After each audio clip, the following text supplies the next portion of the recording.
वरिष्ठ नेतागण, अन्य नेता कार्यकर्ता और हमारे माननीय विधायक वर्मा जी और साथियों, हम लोग के पास कहने को कुछ ऐसा होता नहीं है।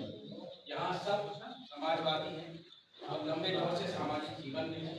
मोटे तौर पर सभी चीजें सब लोग समझते हैं, इसीलिए समर्पित है और इसीलिए कहीं न कहीं कार्यालय को उपस्थित भी है। लेकिन आज उनकी हम नेताजी की जयंती भी मना रहे हैं, हमारे लिए दिन विशेष है। और अगर नेताजी के बारे में कुछ कहें या किसी भी व्यक्ति के बारे में हम अपने परिवार में भी कहें तो कम से कम बात अंततः में ये आती है कि वो दे के क्या गए, यहीं पे खत्म होता है। हर व्यक्ति का अपने माहौल के हिसाब से, अपने एक्सपोजर के हिसाब से नेताजी के बारे में अलग अलग अनुभव है। नेताजी को अपने नजरिए से अलग अलग रूप में देखते हैं और अगर हम सब बोलेंगे तो इसमें कोई शक नहीं है कि नेताजी के बारे में कोई न कोई विशेष टिप्पणी, कोई न कोई करने की स्थिति में नहीं होगी। मैं फर्रुखाबाद का रहने वाला हूँ। मैं अपना अल्प अनुभव बताऊंगा, 3-4 मिनट अपनी बात खत्म करने की कोशिश करूंगा। एक सैनिक को निवेदन होगा और SIR क्योंकि हमारा इसमें वही मुद्दा है तो स्वाभाविक है उस पर बात होनी सब कर रही। फर्रुखाबाद में आलू की खेती होती है और आज से 30-40 साल पहले कम से कम जिलों में, कस्बों में ना होटल होते थे ना रेस्टोरेंट होते थे। तो जो वहाँ का वातावरण ये था कि नेताजी आते थे तो कोल्ड स्टोरों में एक आध कमरा मालिक अपने लिए बना के रखते हैं, थोड़ा बिस्तर लगा के, तो कोल्ड में रुकते थे और कार्यकर्ताओं के घरों में खाना खाते थे। यही जीवन था उनका और ऐसे ही प्रचार प्रसार में निकलते थे। और जहाँ जिले कमजोर होते थे वहाँ किसी ढाबे के किनारे जीप लगा के वहीं खा लेते थे, वहीं सो देते थे, सवेरे अपना लोटा डब्बा और उसके बाद काम। ये उनका जीवन था। हम छोटे से बच्चे थे, 2-4 बार हमने भी घर में उनको खाना परोसा है और एक बार मुझको याद है कि उन्होंने मेरा हाथ पकड़ लिया और बोला बच्चों को साथ बिठाया करो, ये सुनेंगे, सीखेंगे, इनके संस्कार बदलेंगे और आगे काम आएंगे। मैं किसी उस लहजे में अपनी बात नहीं कह रहा हूँ, लेकिन अगर हमें वो समाजवादी वातावरण नहीं मिलता तो हम भी फौज में अधिकारी होते, सुबह बॉल खेलते, शाम को क्लब में पार्टी करते। हम इस तरीके से गाँव गली गली नहीं। तो ये जो संस्कार दिए सबसे पहले हमारे समाज को देना चाहिए कि जाने से पहले अपनी अगली पीढ़ी तैयार कर दो। ये उन्होंने ऐसा सिस्टम बना दिया है कि धरा से कुछ भी खत्म हो जाए, समाजवादी हर बार नई पीढ़ी में पैदा होते हैं। दूसरी बात, ये देश इतना गरीब था कि यहाँ जवान शहीद हो जाता था तो वहीं पे उसको या तो जलाते थे या और बीच में अचानक कुछ साल के लिए इस देश में इतनी अमीरी आ गई कि नेताजी ने बोला कि एक किसान अपना जवान लड़का वहां भेज देता है, ये सोच के आ गया तो पैसा आएगा, नहीं तो बेटा आएगा। लेकिन वो बेटा आता नहीं अगर माना जाए तो उन्होंने बोला कि हमारा देश कितना भी गरीब हो, कम से कम जो सड़क पे शहीद हुआ है उसको घर भेज सकता है, इतनी औकात होनी चाहिए। लेकिन जानते हैं क्यों हुआ? जिनके घरों से बच्चे शहीद होते हैं, जब वो खुद पहुंचते हैं उस धरती पे तब उनको समझ में आता है। जिन्होंने दर्द भोगा नहीं वो समझेंगे कैसे? तो उन्होंने घर में मिट्टी भेजना ही नहीं शुरू किया। उन्होंने एक सबक दिया है समाज में कि अपने ही अपने होते हैं। किसान का दर्द किसान समझेगा, व्यापारी का दर्द व्यापारी समझेगा, सवर्ण का दर्द सवर्ण समझेगा, दलित का दर्द दलित समझेगा। इसलिए बात उठी है कि हर समाज और हर वर्ग का आदमी हर जगह होगा। क्यों होगा? अगर वो नहीं होगा तो आपका तो कम से कम वहाँ कोई नहीं है। ये हम कम से कम हम परिवारों में ये सबक मिला है। अपने होंगे तो मिट्टी आएगी और देश अमीर भी घोषित कर दिया जाएगा। और 2014 में इस देश को पुनः गरीब घोषित कर दिया। कैसे घोषित कर दिया? बोला मिट्टी का सिस्टम पहले से चल रहा है, तो अगर मिट्टी भेजना बंद कर देंगे तो हमारी राजनीति मिट्टी में मिल जाएगी। तो जो अब नई भर्ती आएंगी ना उनको पेंशन मिलेगी, ना उनको तनख्वाह मिलेगी, ना आजीवन नौकरी मिलेगी। उनको हम 4 साल के ठेके पे रखेंगे। इसके लिए उनके लिए जिनके लिए नेताजी ने देश को अमीर घोषित कर दिया था, उनके लिए उन्होंने फिर से देश को गरीब घोषित कर दिया कि हम सरहद पे आदमी तो हमें मरने के लिए खेती किसानी कामगार के चाहिए, धंधा पानी के हमारा लाभ हमारे साथ रहेगा। लेकिन क्योंकि वहां मरने के लिए आदमी चाहिए तो 4 साल वाली व्यवस्था तो देनी पड़ेगी, वरना बंद तो हम ये भी कर देते हैं।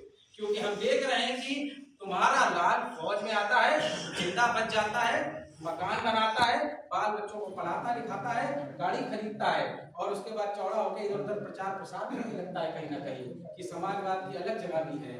तो अगर गरीब को गुर्बत में नहीं मारोगे तो पेट भरा होगा तो दिमाग चलेगा, और दिमाग चलेगा तो हक अधिकार की बात करेगा। तो इनको गरीब रखने का एक ही व्यवस्था है, जहां जहां गरीब का लड़का सरकारी पैसा उठा रहा है वहां की व्यवस्थाएं बंद करें। तो हम दोबारा आज की तारीख में घोषित रूप से हम गरीब हैं और बहुत गरीब देश हैं, क्योंकि जो सड़क पे मरता है हम उसके बाल बच्चों का ठेका उठाने के लिए तैयार नहीं हैं कि अगर कल को तुम मर गए तो तुम्हारे बाल बच्चे सरकार उठाएगी, ये हमारी औकात नहीं है।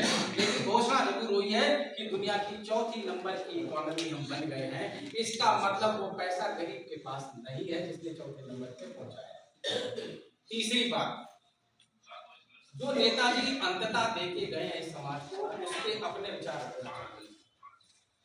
दुनिया भर की रिपोर्टें बनी, लेकिन देश बोलता है आरक्षण वारक्षण नहीं मिलेगा। तुम्हारी अगर व्यवस्था है तो ऐसे है कि तुम पैदा कहाँ हुए हो उससे तय हो जाएगा। राजा के घर में पैदा हुए हो तो ऐश करोगे, और अछूत के घर में पैदा हुए हो तो तुमको कोई छुएगा नहीं। दोबारा जन्म लो, दोबारा ट्राई कर दो तो कुछ शायद हो जाए। यही व्यवस्था। आरक्षण लागू नहीं हुआ, और आरक्षण कब लागू हुआ? जब अछूत पहुंच गए वहां, तब आरक्षण लागू हुआ। बोला अछूतों को छूने की व्यवस्था बनानी है तो हर जगह घुसने की व्यवस्था बनानी होगी, तब जाकर के आरक्षण लागू हुआ। ध्यान दीजिएगा, उस आरक्षण का अछूतों को छोड़ के सबने विरोध किया था, और लोकसभा के रिकॉर्ड में बड़े लंबे लंबे भाषण रखे हुए हैं जिन्होंने विरोध किया था। और नेताजी की ताकत ये है कि जिन्होंने एक एक घंटा अछूतों के आरक्षण के खिलाफ भाषण दिया था, अब वो झंडा लेके गली गली घूम रहे हैं कि हम आरक्षण दिलाएंगे। ये नेताजी ने दिया। दूसरी बात, जो लोग ये कहते थे कि हमें आरक्षण पे पुनर्विचार करना चाहिए, और एक सरकार गिरी एक सेंटेंस के बाद, तो आज उनके जो प्रधानमंत्री हैं वो झंडा लेके गली गली बोल रहे हैं कि कोई माई का लाल आरक्षण नहीं हटाएगा जब तक मैं खड़ा। ये ताकत कहां से आई है? यही ताकत नेताजी ने दी है कि पूरा का पूरा जनमानस अब समाजवाद की दिशा की तरफ चलेगा। किसी माई के लाल की हैसियत नहीं है कि इस दिशा को बदल देगी।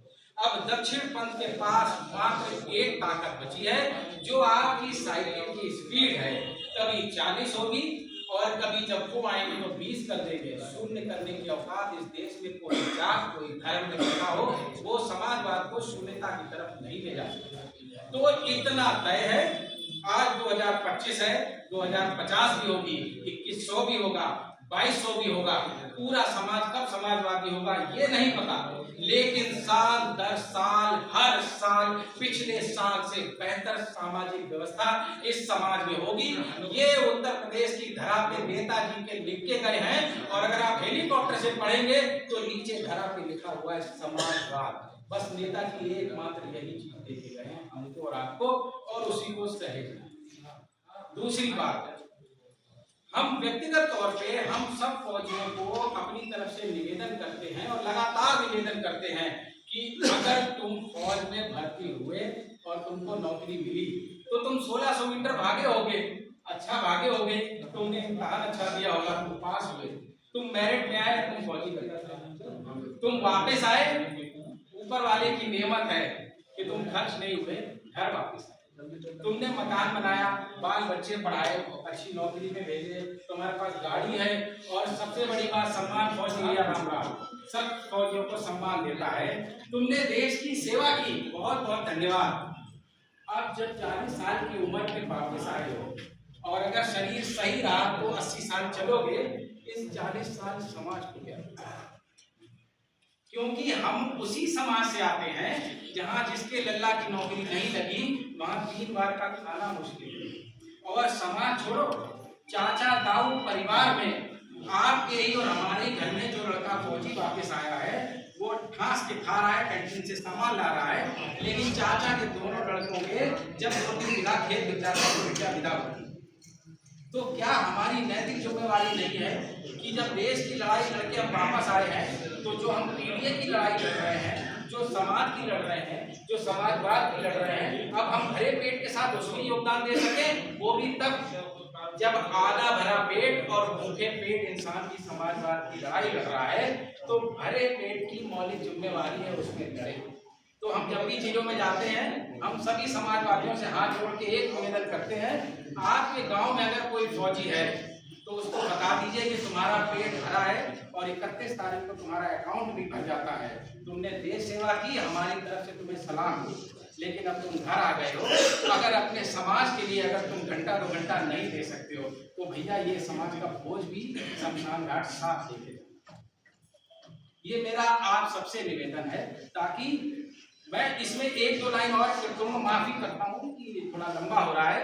जिन जिलों में सैनिक प्रकोष्ठ अच्छी स्थिति में है, मैं आपको विश्वास और बहुत दम और बहुत अभिमान के साथ कहता हूँ, डीएमएसपी को 50 लाख जाते हैं ऐसे कैसे भाई तुरंत दान मांग कल्याण के भाव निपटा जाए। ये आत्मबल है, क्योंकि सरकार किसी भी हो, 50 फौजी अगर डीएम के ऑफिस में जाएंगे तो लाठी चार्ज तो पुलिस से नहीं करवाते।